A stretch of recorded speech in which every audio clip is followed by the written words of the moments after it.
Egyptian Jews constitute both one of the oldest and youngest Jewish communities in the world. The historic core of the indigenous community consisted mainly of Arabic-speaking Rabbinites and Karaites. After their expulsion from Spain, more Sephardi and Karaite Jews began to emigrate to Egypt, and the numbers increased significantly with the growth of trading prospects after the opening of the Suez Canal in 1869. As a result, Jews from all over the territories of the Ottoman Empire as well as Italy and Greece started to settle in the main cities of Egypt, where they thrived. The Ashkenazi community, mainly confined to Cairo's Darb al-Barabira quarter, began to arrive in the aftermath of the waves of pogroms that hit Europe in the latter part of the 19th century. In the late 1950s, Egypt expelled its Jewish population and sequestered Jewish-owned property.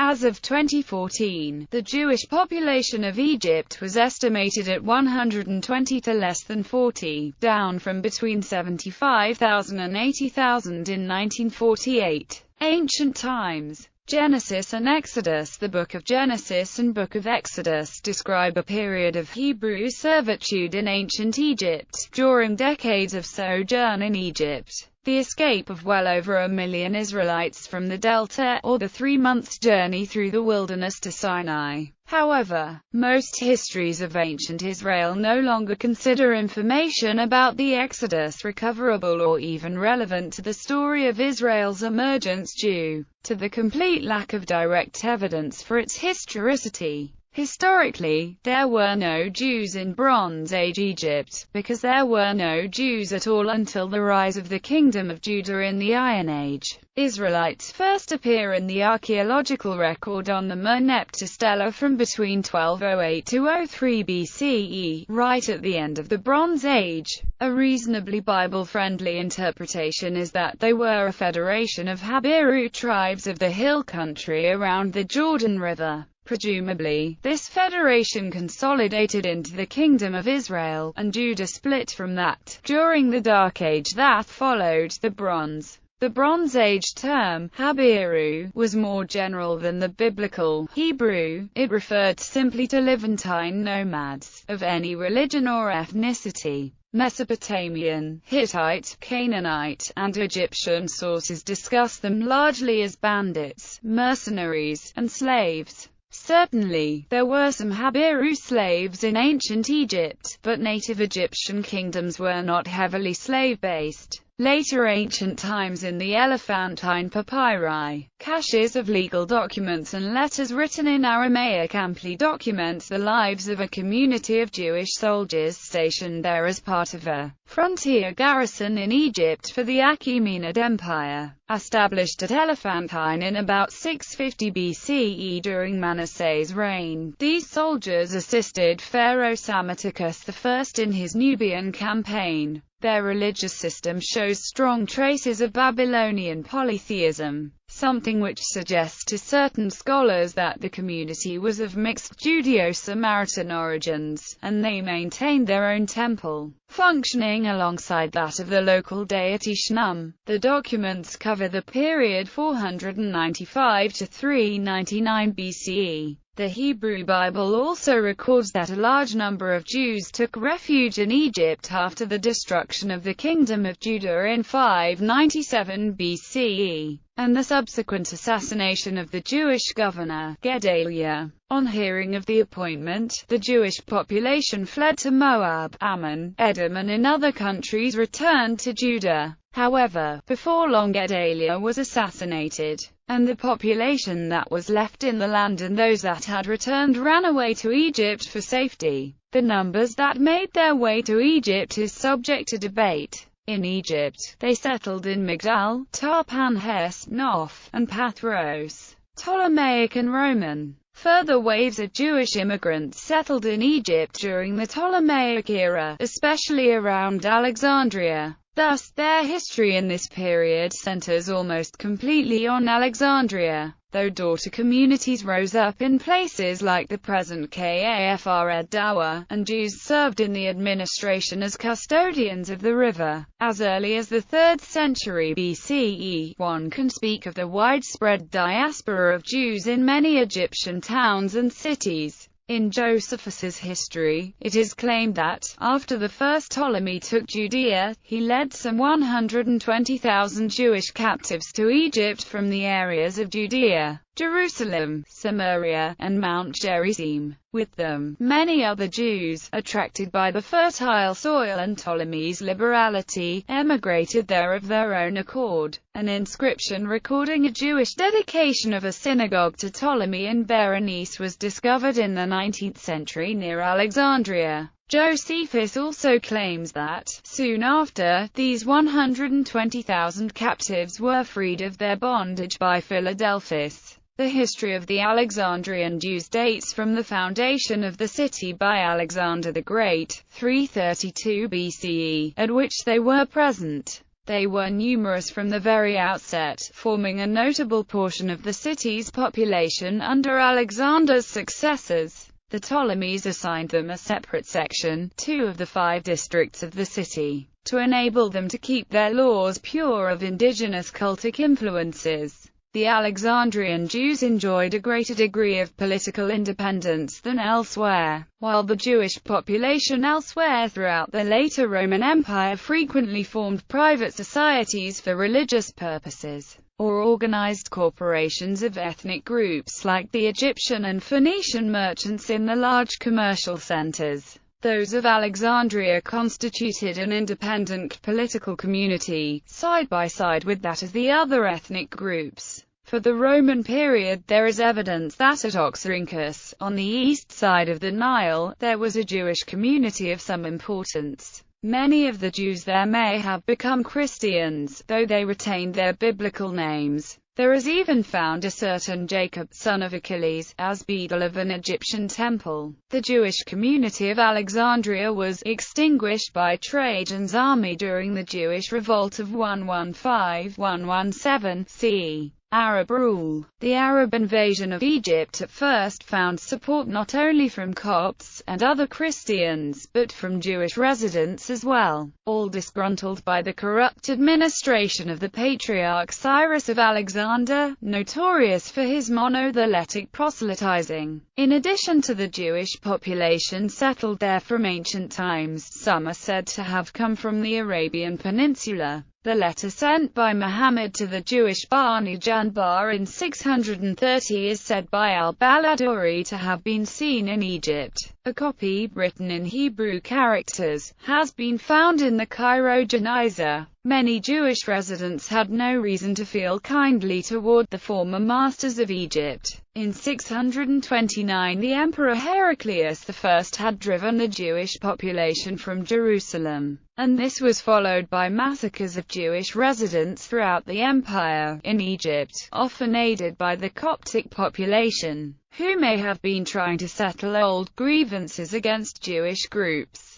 Dating from the Persian conquest of Amida at the time of Emperor Anastasius I and of Alexandria by the Persian general Shahan Bahman, when some of the Jewish residents sided with the conquerors. The Treaty of Alexandria, which sealed the Arab conquest of Egypt, expressly stipulated that the Jewish residents were to be allowed to remain in that city unmolested, and at the time of the capture of that city, Amr ibn al-As, in his letter to the Caliph, relates that he found there 40,000 Jews. Of the fortunes of the Jewish population of Egypt under the Umayyad and Abbasid caliphates, little is known. Under the two Lunaids, the Karaite community enjoyed robust growth. Rule of the Fatimid caliphs. The rule of the Fatimid caliphate was in general favorable for the Jewish communities, except the latter portion of al-Hakam by Amr al-As reign. The foundation of Talmudist schools in Egypt is usually placed at this period.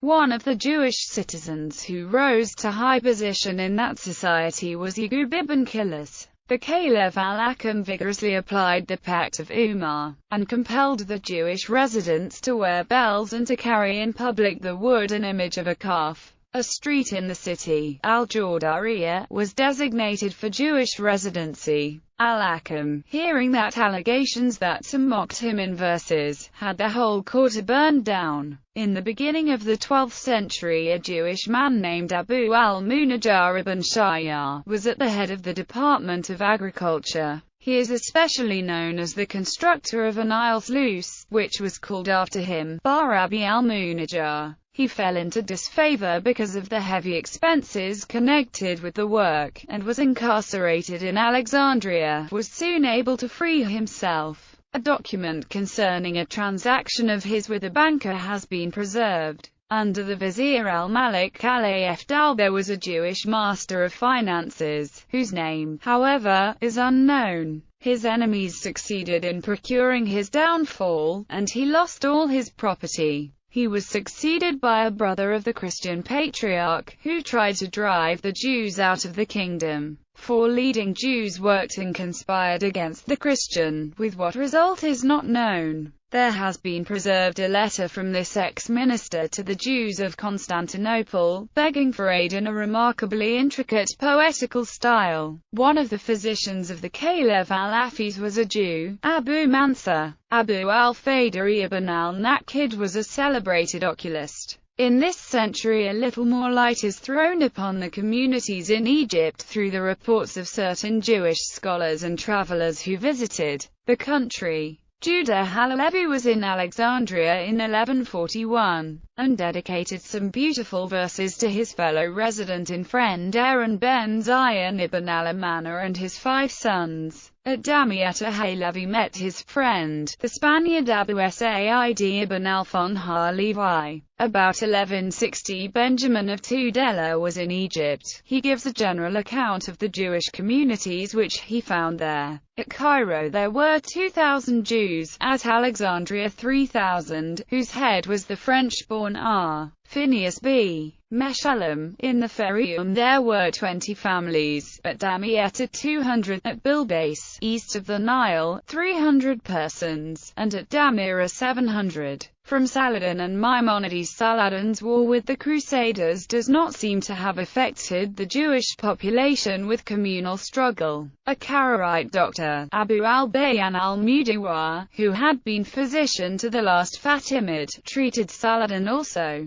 Abu al-Mali, brother-in-law of Maimonides, was likewise in his service. In 1166 Maimonides went to Egypt and settled in Fostit, where he gained much renown as a physician, practicing in the family of Saladin and in that of his vizier al-Qadi al-Fadl, Adi al-Fadl al-Basimi, and Saladin's successors. The title Rais al-Umar or al-Miller was bestowed upon him. In Fostit, he wrote his Mishneh Torah and the Guide for the Perplexed, both of which evoked opposition from Jewish scholars. From this place he sent many letters and responsa, and in 1173 he forwarded a request to the North African communities for help to secure the release of a number of captives. The original of the last document has been preserved. He caused the Karaites to be removed from the court.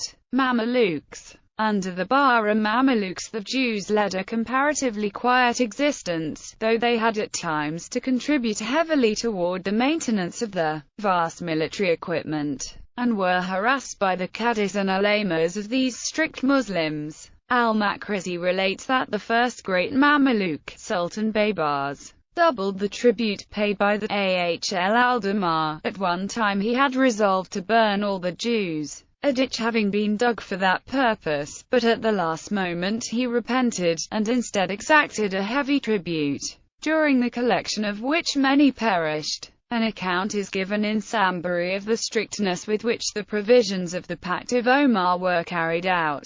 The Sultan had just returned from a victorious campaign against the Mongols in Syria. A fanatical convert from Judaism, Said ibn Hassan of Alexandria, was incensed at the arrogance of the non-Muslim population, particularly at the open manner in which services were conducted in churches and synagogues. He tried to form a synod of 10 rabbis, 10 priests, and the ulamas. Failing in this, he endeavored to have the churches and synagogues closed. Some of the churches were demolished by Alexandrian mobs, but most of the synagogues were allowed to stand, as it was shown that they had existed at the time of Omar, and were by the pact exempted from interference. Sambri says that a new pact was made at the instance of letters from a Moorish king of Barcelona, and the synagogues were reopened, but this probably refers only to the reissuing of the Pact of Omar. There are extant several notable fatwas of Muslim doctors touching this subject, e.g., those of Ahmad ibn Abd al-Akk,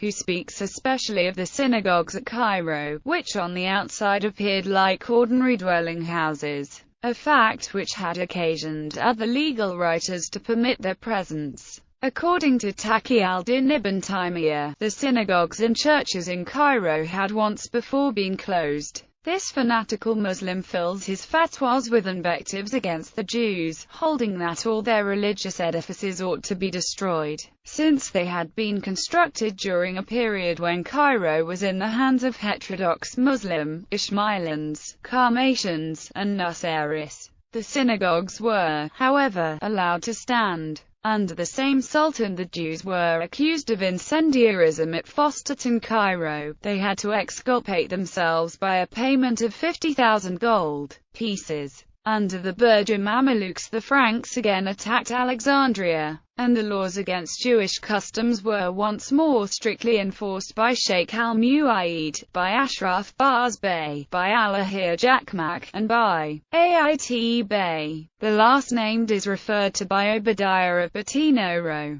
The Jewish community of Cairo was compelled to pay 75,000 gold pieces. Ottoman Rule. On January 22, 1517, the Ottoman Sultan, Selim I, defeated Tuman Bey, the last of the Mamelukes. He made radical changes in the governance of the Jewish community, abolishing the office of Najid, making each community independent, and placing David ibn Abi Zimra at the head of that of Cairo. He also appointed Abraham de Castro to be master of the mint. It was during the reign of Salim's successor, Sulayman II, that Ahmad Pasha, viceroy of Egypt, revenged himself upon the Jews because de Castro had revealed to the Sultan his designs for independence. The Cairo Purim, in commemoration of their escape, is still celebrated on Adar 28. Toward the end of the 16th century, Talmudist studies in Egypt were greatly fostered by Bezalel Ashkenazi,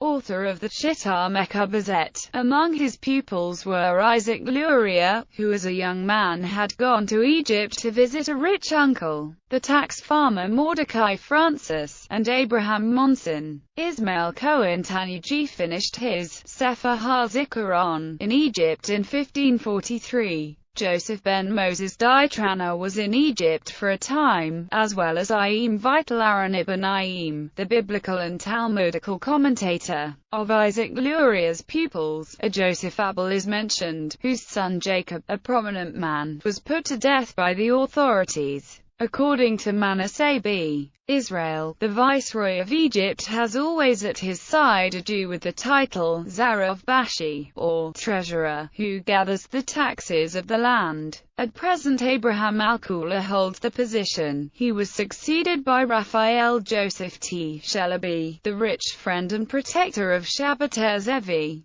Shabbatai was twice in Cairo, the second time in 1660. It was there that he married the ill-famed Sarah, who had been brought from Leghorn. The Shabbathayan movement naturally created a great stir in Egypt. It was in Cairo that Miguel Cardoso, the Shabbathayan prophet and physician, settled, becoming physician to the Pasha Kara Muhammad. In 1641 Samuel B. David Karaite visited Egypt. The account of his journey supplies special information in regard to his fellow sectaries. He describes 3 synagogues of the Rabbinites at Alexandria, and 2 at Rashid. A second Karaite, Moses ben Elijah ha-Levi, has left a similar account of the year 1654, but it contains only a few points of special interest to the Karaites. Sambri mentions a severe trial which came upon the Jews, due to a certain Qadi al-Asakir, sent from Constantinople to Egypt, who robbed and oppressed them, and whose death was in a certain measure occasioned by the graveyard invocation of one Moses of Damwa. This may have occurred in the 17th century. David Conforte was Dayan in Egypt in 1671. Blood libels occurred at Alexandria in 1844, in 1881, and in Yan, 1902. In consequence of the Damascus affair, Moses Montefiore, Cramieu, and Salomon Monk visited Egypt in 1840, and the last two did much to raise the intellectual status of their Egyptian brethren by the founding, in connection with Rabbi Moses Joseph Al-Ghazi, of schools in Cairo. At the turn of the 20th century, a Jewish observer noted with true satisfaction that a great spirit of tolerance sustains the majority of our fellow Jews in Egypt, and it would be difficult to find a more liberal population or one more respectful of all religious beliefs. According to the official census, published in 1898, there were in Egypt 25,200 Jews in a total population of 9,734,405.